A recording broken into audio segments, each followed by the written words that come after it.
Hello and welcome to another BuildASoil YouTube episode. Today we've got Season 7, Episode 2.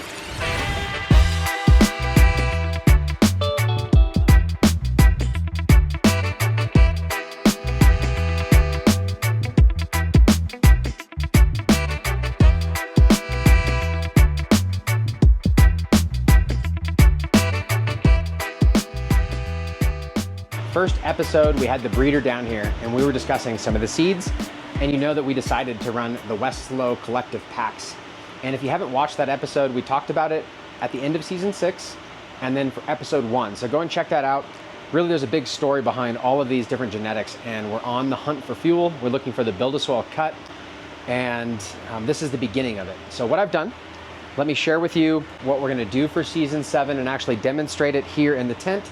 Show you how we've rearranged things. I'll take you out of the tent and show you what it looks like. We reoriented the tent so we can film both 10 by 10s a little bit better, do some more content, so that's pretty exciting. I also wired the pump up, and I've got the pump here to some new reservoir style setups, and we're gonna be doing different automated irrigation again for Season 7.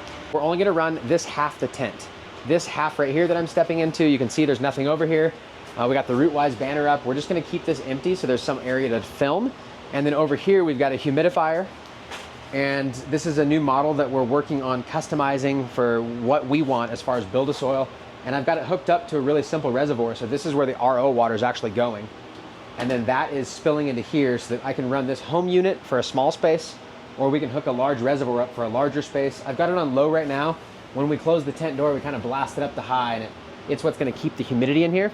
And further into Season 7, we're gonna go over VPD and the temperature and humidity relationship, and we'll be setting up per a recipe the actual environment. We'll go over that, and we changed some of the wiring in here if you watched the previous series. So we've got a fan connected here, we've got one power cord coming in for a couple of functions like this humidifier that's on, and that's about it. You'll notice there's no more wires hanging anywhere. So that's a difference from the previous seasons. So we're just investing into making better content so that we can teach you every little nuance as best as possible and make it enjoyable to watch. And so doing half the quadrant or half the tent was big for Season 7, and I think it's gonna really make a difference. Right now, this is in here because we're popping seeds, and that's what we're doing for Episode 2. We're germinating all the seeds. I'm gonna go over my protocol with you really quickly, and that's basically the episode. But I did wanna give you a lowdown on what we're doing. So we've got the same 4x4 bed that we've used the whole time from Grassroots, and you can see it's the living soil lined. It's got the plastic liner in there. And that makes a difference because it allows the roots to breathe out the bottom, but it actually takes the moisture, and this part right here is plastic, and that takes the roots and it sends them all the way down to the bottom. So we're gonna fill this with a new recipe this time that we've not used on the YouTube series. And so normally what we do is we run like BuildASoil Light or the 3.0, we've run Dominion soil. This time we're gonna run the Ultra Clean recipe, and we're gonna fill this bed up on camera and show you what it looks like. But that's our commercial recipe. So we're gonna run our commercial recipe in a commercial size bed and show you what that's gonna look like. And we're gonna run a whole bunch of seeds in there to make sure that we really fill it up in a sea of green style. And then over here, if you looked on Episode 1, we kind of drew this on the whiteboard, but we're gonna be using these 10-gallon Grassroots fabric pots over here. And we're gonna fill up the entire quadrant with them. So 4 rows of 4 all the way across. And all of these are gonna be automated as far as the watering, and they're all gonna be connected to the same system. So before I show you the seeds, before I show you how I germinate them, I wanna go over the irrigation system because it's actually really exciting. I worked with Sustainable Village, and if you watch Season 6, together we hooked up the Blue Mat pump system. And really, a pump runs any irrigation system, but it's a great way to run Blue Mats. And when we get to those episodes, I'll get more technical. But the long and the short is, Blue Mat is a great automatic watering system. Many people run it on gravity. The alternative was to run it on like a hose, but if you have a leak, it could be a problem, especially when I'm gone for the whole weekend, because the hose could keep running. So this new system is very even pressure using pressure regulators and a pump. Let me show you what it looks like, because we're gonna run our entire system off of it. Right here, we have a reservoir that's full of water, and I've got it plumbed in here, and it's actually on right now, and we were checking for leaks. It looks really, really clean in here. And so this goes around, fires back up into the pump, and this little pump right here keeps this charged with plenty of air pressure, and that pushes the water through a pressure regulator, and we keep it at about 10 PSI.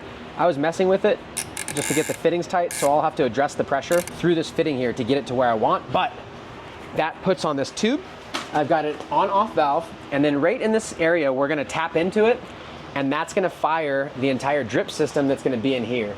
And we'll show you what that looks like. And then down on the end, we're gonna run more blue mats after this off valve. We're gonna connect to these, half of them are gonna be run on drip rings using the blue mat carrot. And so if you don't know, I'll show you real quick. This is what a blue mat is. It holds water in here, and this ceramic tip goes in the soil. And this tube is what waters. When the water pressure moves in here based on the water in your soil, it opens and closes the water valve. Then to evenly distribute the water, we hook it to a ring and it waters perfectly around the plant. It's a really awesome setup. And there's some key differences that I really want to talk about, because we like to share everything, but there's pros and cons with all the setups. And so we're really going to be talking about Blue Mat. We love their products, and we'll go over that. Next, what we're going to be doing is 2 other setups. All right, now I don't have the EcoWit in here, but we have a moisture meter and a flow control. And so normally what happens is this is this top on here and the ceramic tip. Each plant will have its own, and it'll fire the water independent on each plant. The EcoWit, we're probably only gonna run one top moisture meter, it's digital, and one deep moisture meter that's digital. That's gonna fire back to an app on my phone, and according to the parameters I set, it's gonna open and close the water line from right here to allow it to water via EcoWit. And then besides that function, we're running one more, and those are called Oyas. And this is what the final product looks like. We're gonna have 2 per plant. And so this will fill up with water and allow the plant to, the water leaks through there and waters the plant, or your plant can actually wrap its roots on here. And when we're done, we'll show you at harvest, there'll be a thick matting of roots all the way around here, basically drinking directly on command via gravity. This tube just comes in here and it quick connects to your reservoir, and it just drips water in here like a cup. And it's so simple, I really like it. In fact, we just took them apart from a grow, and I wanted to show you how easy they are. So all it is a terracotta pot, very easy to clean. Nothing, no electronics, it's super, super basic. And then it has a valve that holds the tube in, and it holds it airtight in here with these 2 rubber flaps. And this just connects on here and seats, and that makes this. That's it. So you can clean them, winterize them, put them away, put them in your garden, run them in your indoor grow, doesn't matter. We're gonna do 2 per plant of these. And let me show you, it's so cool. This tube continues on. We actually hooked it up to the Thirsty Earth, and you can see it's hooked up right now. So right now on that pump system, if this were to go down, you can see it's gonna fill. And then it automatically shuts off, and then that'll allow me via gravity to use this little reservoir to fill these with water without the same pressure as the rest of the line. So really, I only have 1 reservoir we're gonna fill the entire tent off of, and we're gonna be running the Thirsty Earth Oyas, the EcoWit automated system using the WIT-Flow, and we're gonna be running a dominant amount of the Blue Mat system, and we'll be describing all of them as we go. But besides the difference in irrigation, the reason I automated it is we're gonna be wall to wall all the way back, and we're gonna be a lot of plants in here so that it's a complete sea of green. The reason we're doing that is that's gonna allow us to pop the seeds that we wanna look for and immediately flip them to flower. So the one thing holding us back will be that we don't know what sex they are. So we don't want to transplant into their final home until we know that. So Farmer Freeman, thank you Farmer Freeman, he's sending us his DNA testing kits, and he's sending us a whole bunch of them so we can pop all these seeds, send them to the lab when they're real little baby plants, and we'll immediately know whether they're male or female with a spreadsheet. We'll have them by number, we'll show you the process, and we'll immediately get rid of probably more than half the seeds. And then we're gonna be planting all of the females in an organized fashion in here, hopefully 1 every square foot. And then we're gonna put trellis net at multiple levels and then just kind of stand back and watch it grow. And we're gonna have lots to talk about along the way for why the Sea of Green works so well. We're gonna talk about the environment, the lighting. We've got the High Grove Magnolia and the High Grove Cypress light. You can see here the new green lighting that's in there, which in the very beginning we used to use green light bulbs because we thought they didn't affect the plant, but the newer science is that green can help penetrate deeper and carry other wavelengths with it. We'll be discussing some of that science. We've also got the NIWA, which you can see we cleanly hooked up this time. This is the NIWA Plus, and it's got the CO2 meter attached to it. We're not big on CO2 as living soil growers, but I want to share the data with you. So we've got the CO2 sensor here, and this is also the environmental humidity temperature sensor. And this is gonna fire the whole grow as my greenhouse controller, and we're gonna go over my recipe, how I fire it, and the BuildASoil way formula, like the feeding schedule, which we're gonna update for 2024. And we're gonna be, instead of water only this time like we did season 6, we're gonna be going kind of hard on it, showing you what we can produce in a sea of green with some fun inputs like build a veg, build a bloom, some teas, things like that. And of course, some root wise.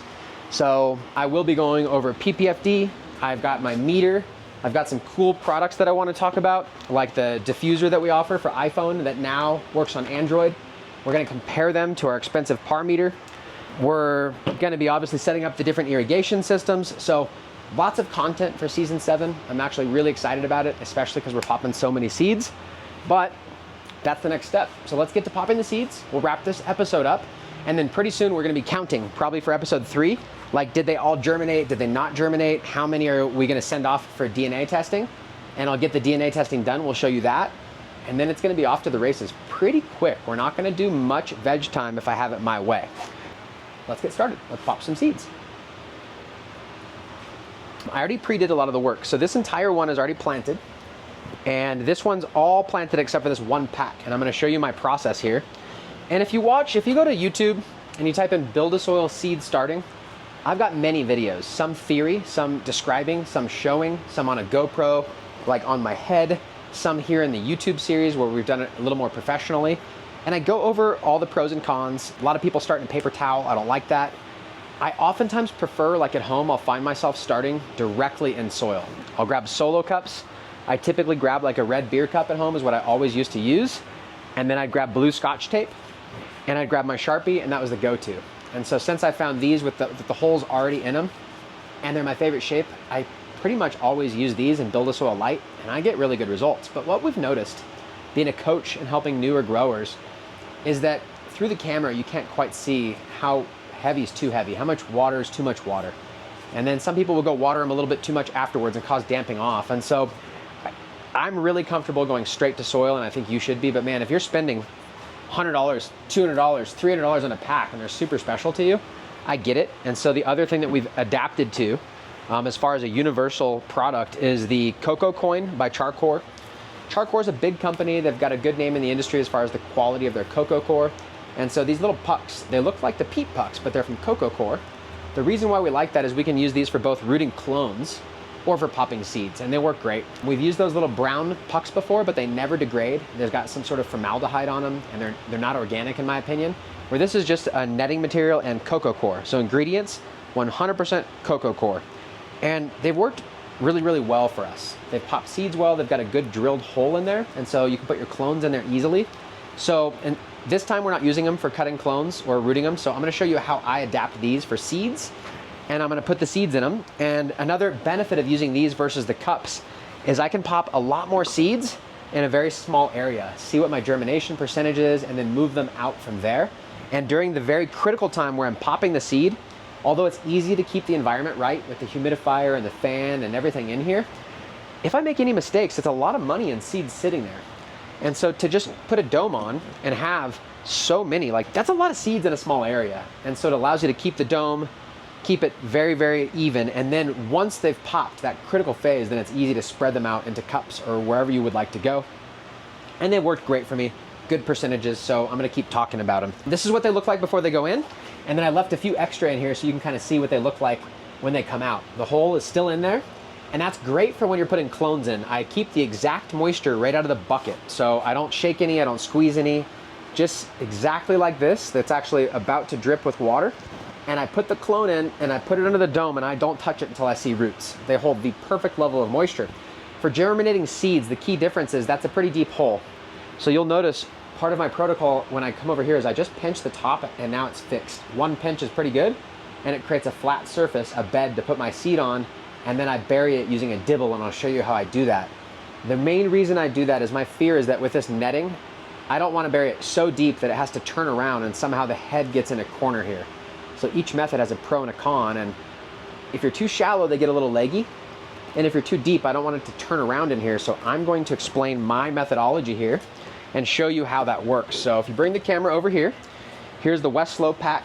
This is the one we're gonna pop right now. It's the Top Dog Sour Back Crust for F1. And I've got them all labeled. If you watched the last episode, we went over our selection, and we've got the Alder Point Sour right here. I've got the Top Dog Sour Back Cross 4 number 11 to the Pith Coast Sour F2 right here. And they're all labeled on the blue tape. I've got the Top Dog Sour Back Cross 4 we're about to do. And then across the back, I've got the double dose diesel, the Karma Sour Back Cross 4, and the Karma Sour Back Cross 4 number 12 to the Sour Bubble F2. So full on, like that's a mouthful, and that's a whole fuel hunt, which you can watch episode 1 if you want to learn more about the lineage. Otherwise, let's just get all these out of here. And then let me show you exactly what I do. The main thing is I don't want to drop a seed, and so you have to be careful. And one thing that I've noticed is that wet hands, the seeds can kind of stick to your hand, and you can lose one on accident. And I've done it on camera before, so I'm just gonna try and be careful. In each one of these vials from WES-SLO, there's usually 14 seeds. I usually dump them all in my hand. Beautiful seeds. So depending on the genetics, there can be many different colors and shapes and tiger stripes. And so although these don't have the fattest stripes, I know he produces really good, healthy seeds. They look thick and fat and happy. The world record tomato grower, when he picks his seeds, they can't be, like tomato seeds are often flat in those packs. He looks for really round, three-dimensional ones as far as his winners for the world record, and these are all very bulbous. So what I'm gonna do is drop them in here, and my fear is that if I have wet hands and I touch it, a seed will stick and I'll drop it somewhere. So I'm just gonna be careful. And I've already gone through and I've pinched all of these so that there's no deep hole, okay? So that's my main process with these cocoa coins, is make sure there's none with a deep hole. And then I just go back and I grab my seeds and I do the first step, which is setting them on top. And while I've got them in my hand, I want to go over something. The reason I'm setting them on top is some people will pick a seed, and if you look at the bottom, this is the bottom of the seed. It's hard to tell on camera, but that's where the little imperfection is. And then the top of the seed is where it all comes together and seals. And if I turn it like this, so that the top of the seed is now pointing down, almost upside down, what happens is, here's the top of the seed comes together like this. When you plant it completely upside down, a lot of people want to, because the seed pushes out of the soil and then opens. And so they think putting it upside down will allow it to come straight out of the soil and open. But what happens is the seed gets stuck to the top of the plant that way, and then you have to go rip it off. So what we like to do, other people plant it actually the right way, and then it has to turn and open, and that the seed actually falls off the hole.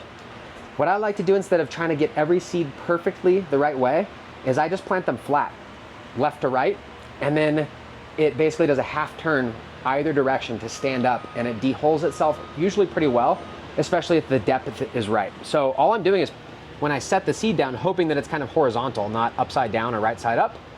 And to be honest, I don't really care, but I do try to get it sideways.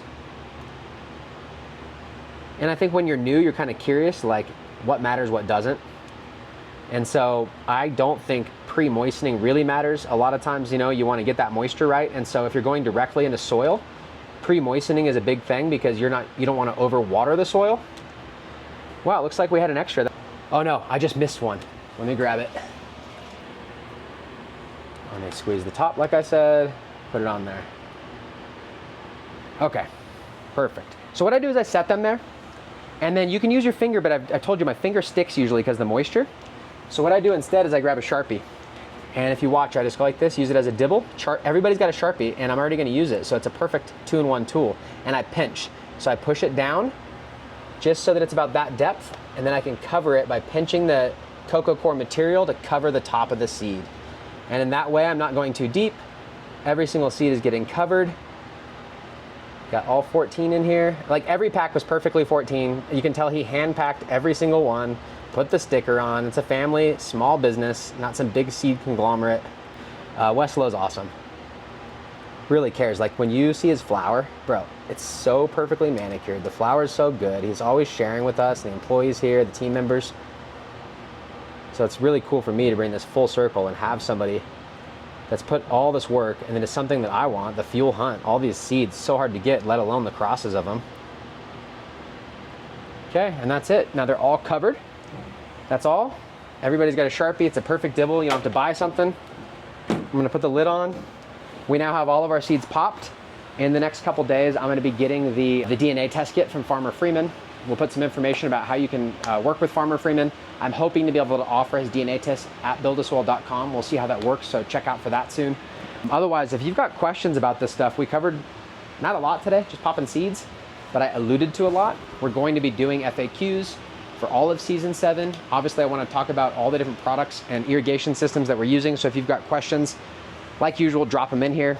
Like, subscribe, tell your friends about this, and until next time, we'll see you on the next Build a Soil video.